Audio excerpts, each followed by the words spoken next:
Business with Hetal of Milk and Cardamom, and she's joining me right now. I'm so excited. Hi, Sonika.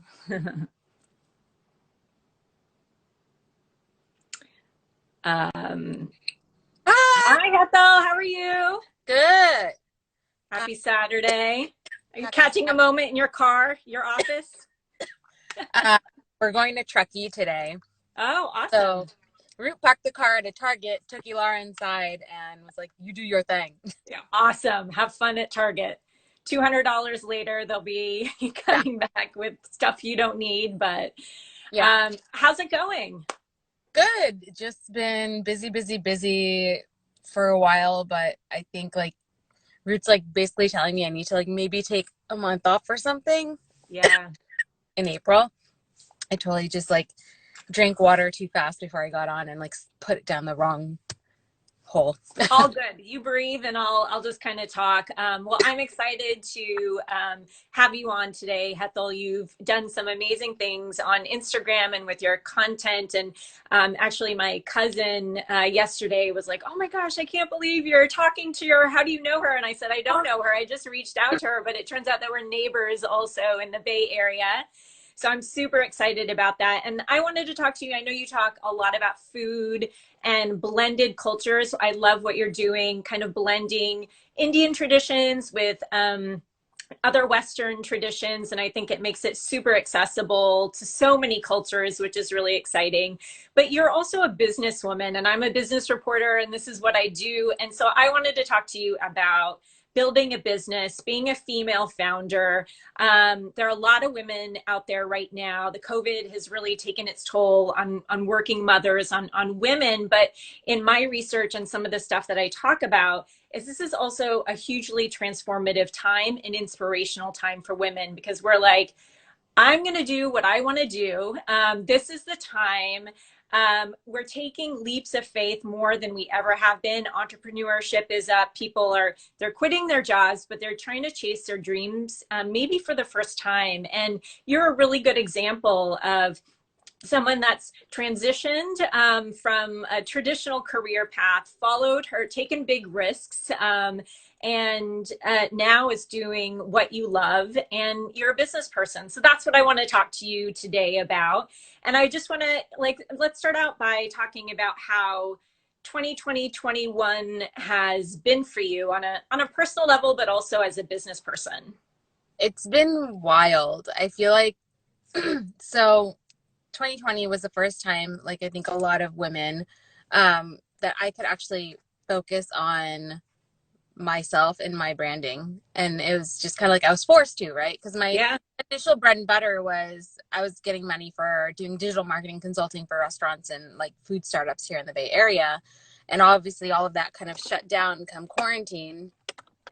And I was like, okay, I guess I'll just put all my effort into like my blog and my Instagram and Yeah. and it blew up. I was so surprised at how fast I grew last year, and I realized, okay, clearly I have a business here, Yep. and that I can focus on this. And my husband jokes, he's like, 2020 might have sucked for a lot of people, but it was pretty good for you, Hethel. Yeah.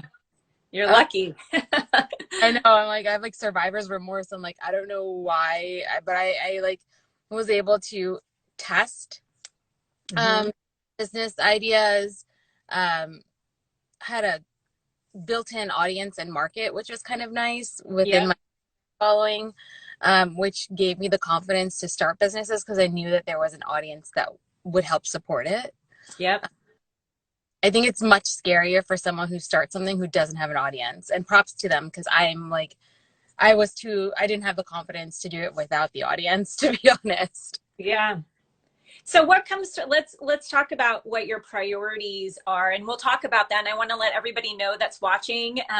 Hethel's happy to take your questions. We want to hear from you and make this really applicable to your questions in your lives. So chime in here. I'll monitor the chat. But what, with the success and the exposure that you got in 2020, now what is your business doing in 2021? Given that you've got that I would platform and that say, foundation. yeah, I think for 2021, I'm definitely focusing on three things: my blog, book number 2, hopefully, we'll see if Mhm. it happens, and bakery. Um, I wanted to narrow it down. So one of the things that I did last year in December, I had so many things going on. I had, cooking classes, and I was doing, Instagram stuff, and I had my bakery, and then I had my ebooks, and I had so many things going on that my husband was like, "You're clearly like wearing yourself thin. Yeah. Why don't you make a grid and put in how much you made from each category, how Hmm. many hours you worked on it, and then see what your hourly rate is and what percentage of your annual income that was, and see if it's worth your time or worth you delegating to someone else." Yep. Uh, so I was able to sit down, talk to him, like figure out, okay, I could delegate some of these things that I spend my time on. Like, you know, for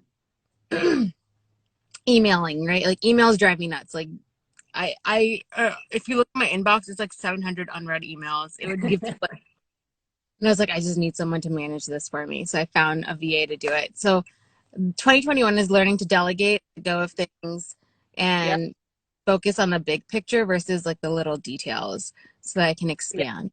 So that's awesome. Focus on the big picture and think about your ROI, your return on investment. And it can be not just with like the money that you're making on baking things, but also like your return on your time. And I think that's the most precious commodity we have as women and as mothers.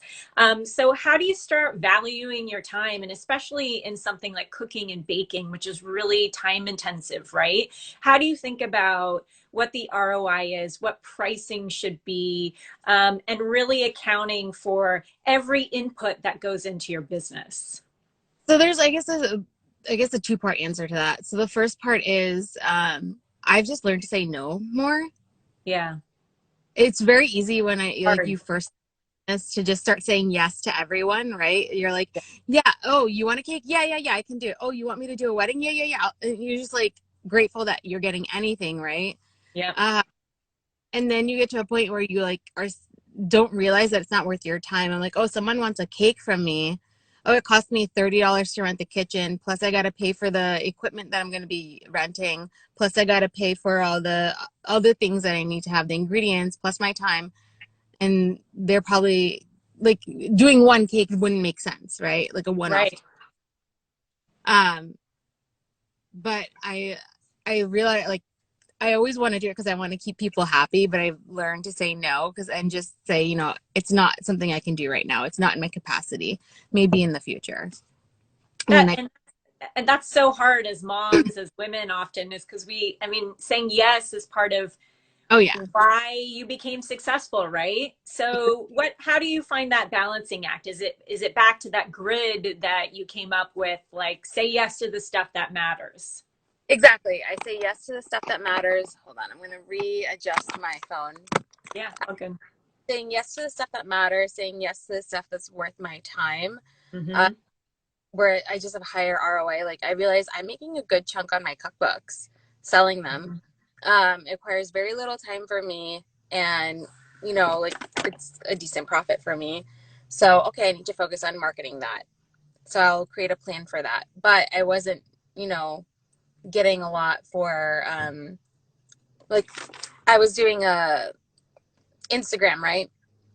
I realized I wasn't making as much money as my hourly is much less than the money I was getting. Right. So I was like, okay, two things. Either I spend less time on it or I start charging more, Yep. right? So that it matches the rest. And I decided I'm going to just charge more.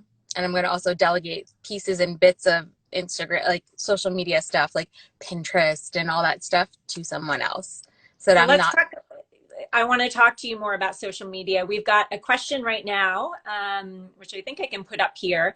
Which aspect of your business ended up being the most profitable? And congratulations, by the way. So there are a lot of people that support you, which is awesome, and are cheering for you. So how did what you said your cookbook, but Yeah. what else?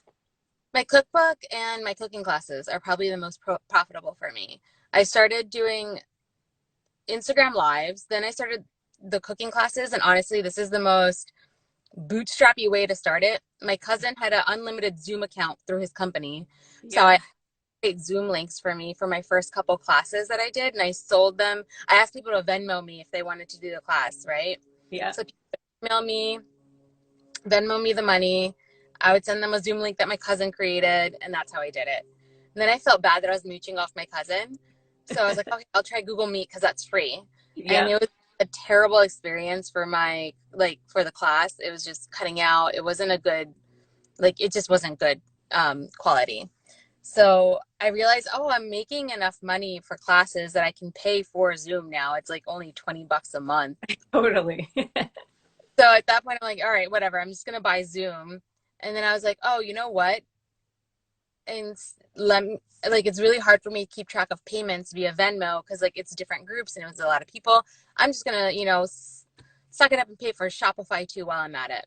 Yep. Because I did try other apps, but they all took a large percentage of the money. And I was like, well, I'm doing all the work. All they're doing is just the transaction. I'm doing the marketing. They're just it's just a place for me to sell on. So I might as well pay for Shopify and keep all of it for myself. Yeah, that goes to investing, right? Investing in technology. What other things are you quote unquote invested in? So Zoom seems to be, I mean, that platform and that experience is so important. I agree. I'm like, I share my Zoom account, like I share my Netflix account. We just, spread it out over all users, but sometimes you just kind of pony up and pay. What Yeah. other technology platforms have been instrumental in creating the seamless business for you? Asana, Mhm. 100%. I use it to create my content calendar. I use it to keep track of like to-dos that I send to my VAs because I have a business VA who manages all the stuff for my bakery, and then a social media VA who helps me manage social media How did stuff. you find them? How did you find a VA? Virtual assistant, by the way, for those. They both emailed me, Okay. and I was like, all right, let's just start off. And I can't tell you how much happier I am because of them, because it takes so much off my plate, and I don't feel so stressed. Like, I know I'm not going to be staying up till 3 in the morning. Like, oh my God, I need to like submit this refund for this one customer who got like a messed up cake or something. Or, oh, I got to keep track of this USPS thing. Oh, I got to email this other sponsor back with like, and negotiate a rate with them. Like, I know it's all being taken care of and I don't need to worry about it, That's huge. which is honestly a really, like, it takes hours off my week, like hours, and 100% worth investing in for me. Yep. um and then so I use Asana to keep track of like, okay, these are some things I definitely need to get done. I use Asana to keep track of like people who have reached out to me for sponsored posts or collaborations. uh, Mm. then I just have like 500 boards. I have like sponsors, this, that, the other, and it just helps me keep track of everything. And then I also use it to like set up my content calendar, uh, Mm-hmm. and it's free, so it's even Yeah. better. So Asana, a virtual assistant, you're paying for Zoom, and then you said Shopify, Yeah, correct? yeah. What else? What else? What other tech tools do you use? um I've been using, honestly, that's it. I'm pretty low key. I did try Trello for a while. It didn't really find it too helpful. um that's really, those four have been key for me, like, Um, run my and, business. and did you invest in any equipment? Because I know a lot of us are making videos from home and audio and all this stuff. What sort of equipment do you use? I did invest in an iPhone. Oh God, whatever the newest iPhone is, the The 12. 12, yep. So I did get one of those because the camera quality was just so much better, and you can film in 4K. So I don't need to have like a C stand for my heavy DSLR Canon camera. Yeah. I can just get my iPhone, put it over, and I can still get very high quality images. I also invest in Adobe for editing. I Yep. don't like, if you're gonna your whole stick is like, having quality content, definitely invest in like just getting Lightroom, um and starting with that. Now I have the whole suite because I use all of it. Yeah. But definitely worth investing in Adobe to just get better quality images and editing. Like, it's just finer. It's like fine tuning editing. Um, and then I have 3 DSLR cameras for filming, because sometimes I do videos for like Delish or Food and Wine or things like Yeah. that. I use my DSLR for those because they want much higher quality, and they want different angles. I want them all to be running and all that. I invest in good backboards, Hmm. photography. So I guess one of the other revenue streams I have is photography and food photography and doing product photography for brands and restaurants and stuff. So I like have a nice to-go kit so I can kind of pack all my stuff together. I like invested in like a travel kit for my Yeah. photography. So I take all my cameras, all my backboards, my lighting and my equipment and just go. Um, so just making my life easier and just investing in like little things like that, like things that'll make it easier for me to transport stuff so I don't break anything. Yeah. Um, Good quality backboard so I'm not replacing them every few months because like I'm taking photos every day for the most part and Yeah.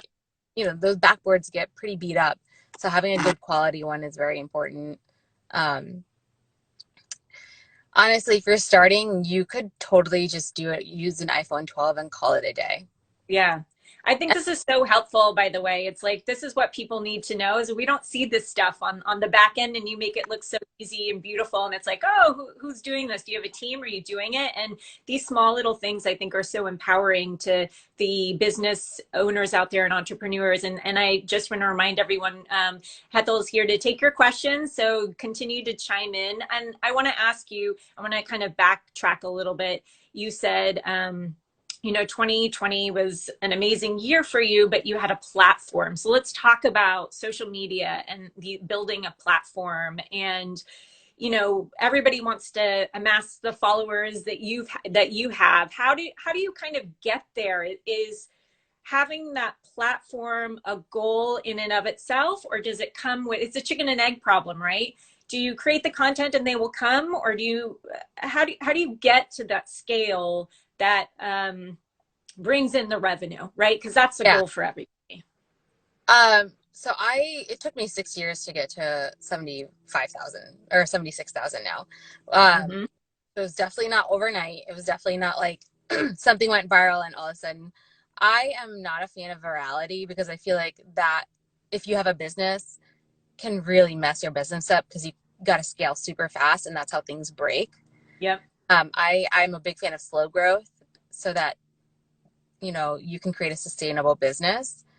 The other thing is it doesn't matter if you have 1,000 followers, 100 followers, or like 100,000 followers. You should be charging for your content. Like if you're creating content for a brand, Mm-hmm. like it can be a business for you, like from 100 followers or to 100,000. Like, So what do you mean by that? How do you do that? What's an example? so there's like micro influencers, right? If you have 100 followers, maybe you go to your Whole Foods, look up what your local products are, reach out to those local brands, work with them, you know, Mm-hmm. food recipe developing for them and stuff like that. Um, Start there, start local, start small, be hyper local, reach out to restaurants and say, hey, I'd love to do photos for you if you're interested in doing photography or, um, you want to just create content. So there are ways you can go about it, just starting small. And then as you start small, you can go get to the bigger businesses. You can't expect at 100,000 or at like 100 followers to get like catch the eye of like, some big, Yeah. Godiva, whatever it is. Yeah. Something huge. Yeah. it's difficult. Even I struggle like catching the eye of people. They're always looking for like million plus follower type of folks. So go local, help your local businesses, work with them and figure out a plan and be willing to negotiate in the sense that like, remember they're a small business too, and you're a small business. Mm-hmm. Even as a content creator, it is a small business and you have to make sure you're charging for your time, but also negotiating. Like I have separate rates for businesses that have less than like 5 people Right. than like, some big corporation. And usually what I do is I charge the corporations a little bit more so I can offset the cost of working with small businesses. And that's kind of like a community give back too, in a way, right? You're helping and supporting others that way. Yeah. So just make sure you're charging. I know it's fun to get free stuff, but like, please don't. Because what happens, a lot of brands then say, oh, well, so many people do it for free. We're never going to pay anyone, or we're going to pay very little. Yeah. Because if they were going to do a photo shoot or have someone do an ad for them, it would be like a $10,000 plus day, right? You got to pay a food stylist, a prop stylist, a studio fee, a photography fee. There's so many things that there's a creative director, like they would be paying all of these people money to get those photos when you're creating an ad essentially for them for free, which is like does not benefit you in any way other than you saying that you work with them, which isn't helpful. In the Yeah. I recently was given an opportunity to be like a brand spokesperson, and I do a lot of my stuff on TV.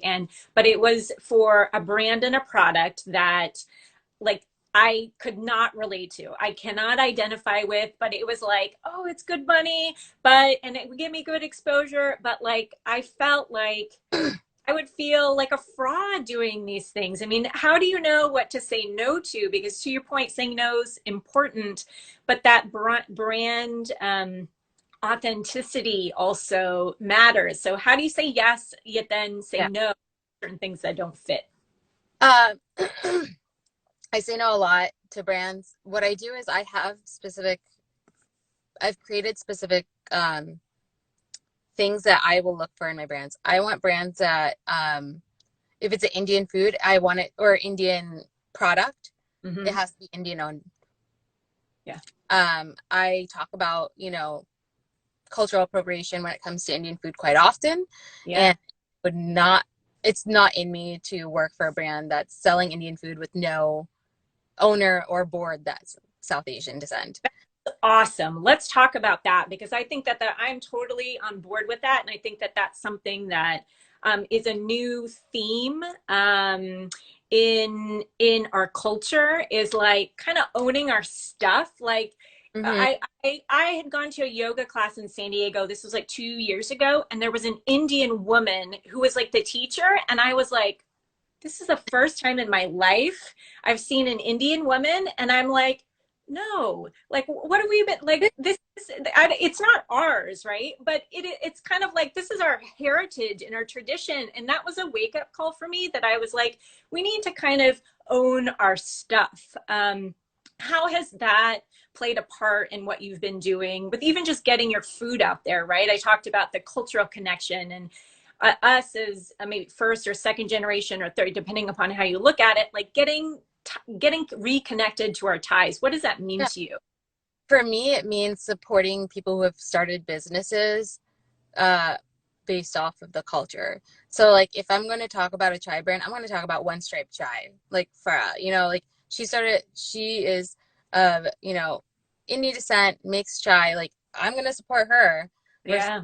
a chai company that is not owned by an Indian, nor do they ever really talk about like the heritage and the history of the drink that they're creating, right? Yeah. Um, so I do my research, and I always very much like to support like South Asian women owned food companies.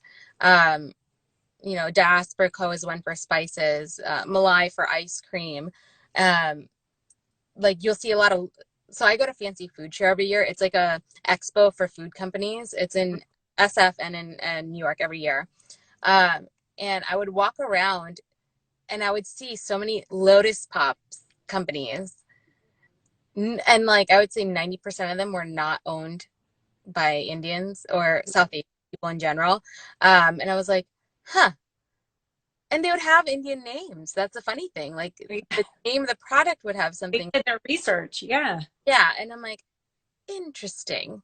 But then I found Asha Pops. Okay, that's Indian owned. So like I do go in and do my research and see. I've noticed in the last year though, I've had a lot of companies reach out to me asking me to be a brand ambassador for them because Mm-hmm. like Bon Appetit blew up. They're like, oh crap, we need to like, we after the Alison Roman Bon Appetit stuff, Yeah. I had Yeah.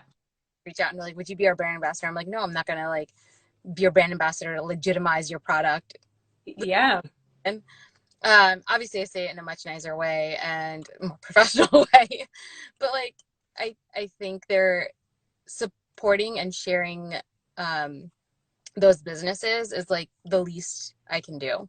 And And that's awesome because I do this. I've been since the whole 2020 happened, I've been trying to be more conscious in my consumerism and sharing brands and ideas. And I think that we're all kind of turning into this consciousness when it comes to cultural appropriation, supporting women, people of color. And as Indians and people of South Indian descent, like we don't think about our own selves in that mix, right? And I think it's high time that we started to do that. So I really applaud you for doing that. And I'm glad we're talking about this.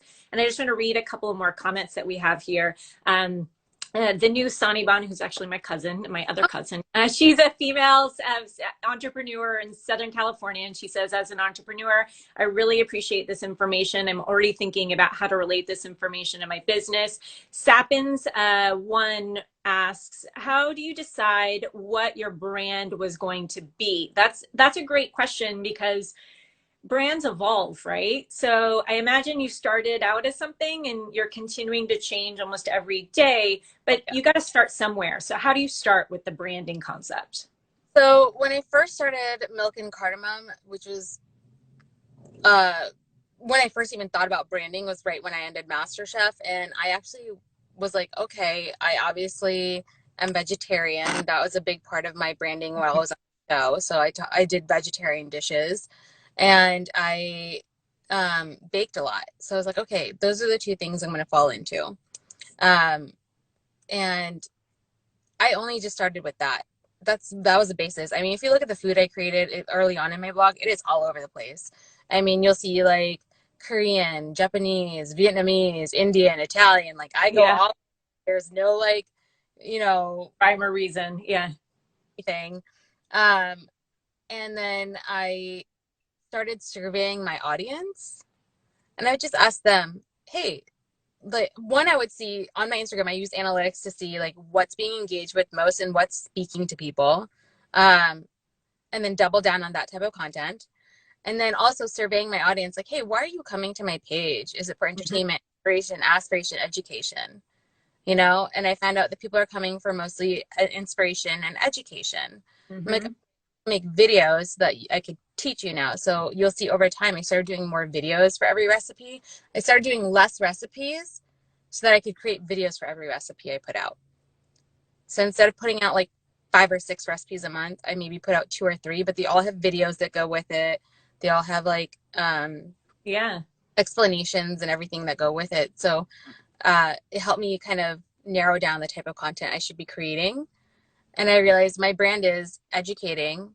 People Yeah. really like my baking, but they like it when I infuse it with my Indian like heritage, which I love to do in general.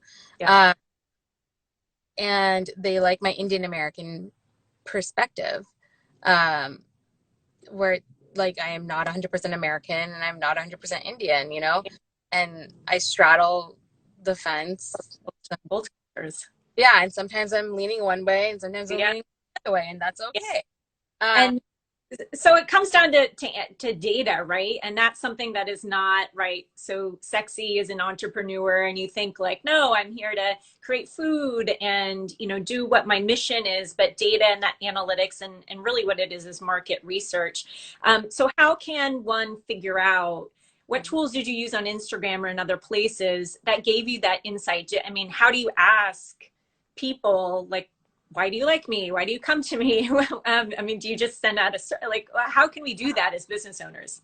IG stories. I use IG stories. I do one at the end of every year. It's like maybe 15 questions. And I'll say, okay, if you followed me, did you follow me from a brand, another influencer, or organically? Like, how did you find me? Okay, Mm-hmm. why did you follow me? Like, what made you click that follow button? And that was like a question they could fill in. Then I did like, why do you follow me? Because of inspiration, aspiration, education, blah, blah, blah. Oh, What okay. do you like? Are you a new baker, or are you a like asking all these poll questions on stories Yeah. and an idea of what my audience is? Because the thing is, a lot of people just want to create content to create content and share Yeah. part of it. The thing is, you're creating content for your audience. So sometimes like things that necessarily might seem like, oh, it's not worth sharing is could be worth sharing.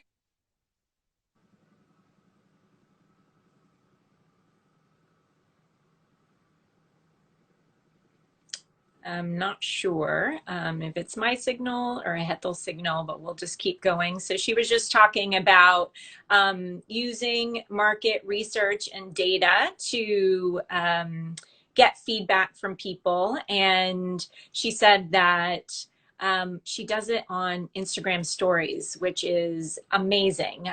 It's a free way to get, we lost Hetal, so we'll get her back. I think that she had, yeah, she's frozen. Tech happens, I guess. It's kind of like live TV. I'm just going to roll with it and she'll get back on and then she'll join me. But what I thought was fascinating is that she was actually using free tools that are available to all of us to iterate what her message is, what her product is. And I think that that is super important in terms of being a business owner. And you may not think that when it comes to a cooking business, a pet ownership business, or pet grooming business, or anything else like that. We think, oh, it's just about the product. If I make a great product, they will get there.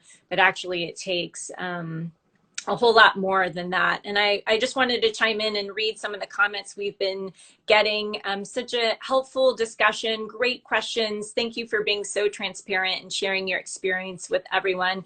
I love her points about you know, supporting female, supporting South Asian, supporting her own authenticity. That's really important. And Gossip About Food says that's what really sets you apart. Let's see if she comes back here. Otherwise, you know, we'll just kind of roll with it. But what do you guys think? What do you want me to ask Hetal? Do you have any questions? What's kind of resonating with you? Here we go. She's back. Throw in your questions because she's here to answer them. We're going to get right back to her. Sorry, my phone did this weird thing where it was like, temperature is too hot. Phone is going to shut off. And I'm like, oh my God. Now I'm sitting in the Alar's car seat in the back in the shade. I'm like, maybe it's just the sun is too strong in the car. All good, all good. We tech happens and we roll with it, and we won't keep you crunched up. And I know you're headed to Truckee to hit the snow pretty soon, so we won't take up too much more of your time. But I love what you're saying, and I think this is so helpful because again, the tools, the analytics. I love that you're using free stuff, right, on Instagram stories to survey people. That's something I've never thought about. Is what are other things that you're kind of thinking about? And I one thing that we were talking about on the phone before today was toxic mom culture. I wanted to sitting in your child's car seat in the back seat and trying to balance being a mom too. What has been your experience with this toxic mom culture, and how's it informed your work? For me, I've learned that there's no such thing as like being able to 100% have a career, like be 100% in your career and 100% in like, you know, perfect mom. It's just not possible unless, like, I remember reading Sheryl Sandberg's Lean In. I'm like, yeah, you can afford to lean in, homie. You can build a daycare on the floor of your like office, and that's why you can lean in. Not every day. The everyday person doesn't have that luxury. I don't have that luxury, you know? So for me, it's like the whole everything is perfect. Everything's great. I'm 100% boss babe mom, you know? And then also like, by the way, I like my kid eats all organic food and, you know, like. No Cheetos. I mean, it's just not, it's okay. Like, it's all right if your kid has screen time for 10 minutes because you just need 10 minutes to breathe, you know? It's all right. And also just like you feel this sense of shame when you're not 100% best at both. And that shame shouldn't really exist because it's an unachievable, like, it's just toxic perfection. It's just not good. And we have a few questions coming in, but I think that that's one of the gifts of 2020. Tell me what you think about this. Is like, we just can't do everything. My house is messy. I am heating up, you know, frozen meals for my kids because I have to work. I can't do everything to like this Yeah. degree every day. And I am finally surrendering to that, you know? And if we can do it to ourselves for ourselves, we can do it for other moms. And then we Yeah. kind of change and lower it. I think lowering the bar Yeah. is a gift because Or it just gets rid of the pressure, right? exactly. Or just being honest about your team, right? Like letting people know that like, yeah, I have a team of like I know my daughter goes to school from 8 to 5, you know? That's Yeah. what makes my business possible. If Yeah. she's home, it is very difficult for me to get anything done. You know, and like knowing like, okay, I, you know, if you have a team of nannies or au pair, whatever, just being honest about it. Here they are. Mom, Hi. All right, so let's get to just very quickly around some of the questions you have. How many, we'll do quick fire, okay? Okay. What are the challenges when educating, especially on new ingredients or something that's not part of the palette?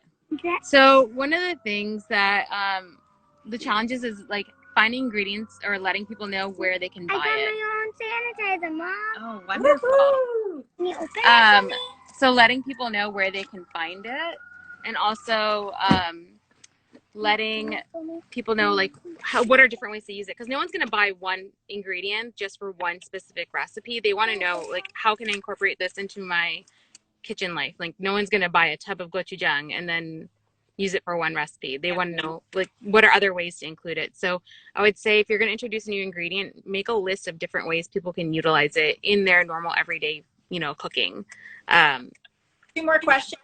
How many streams of revenue do you have coming in besides your core business? So I have cookbooks, cooking classes, / team building events, my bakery, blog / Instagram, social media, like sponsorships, food photography, food writing, because I write for, you know, I've written recipes for Food and Wine, Bon Appetit, and all that kind of stuff.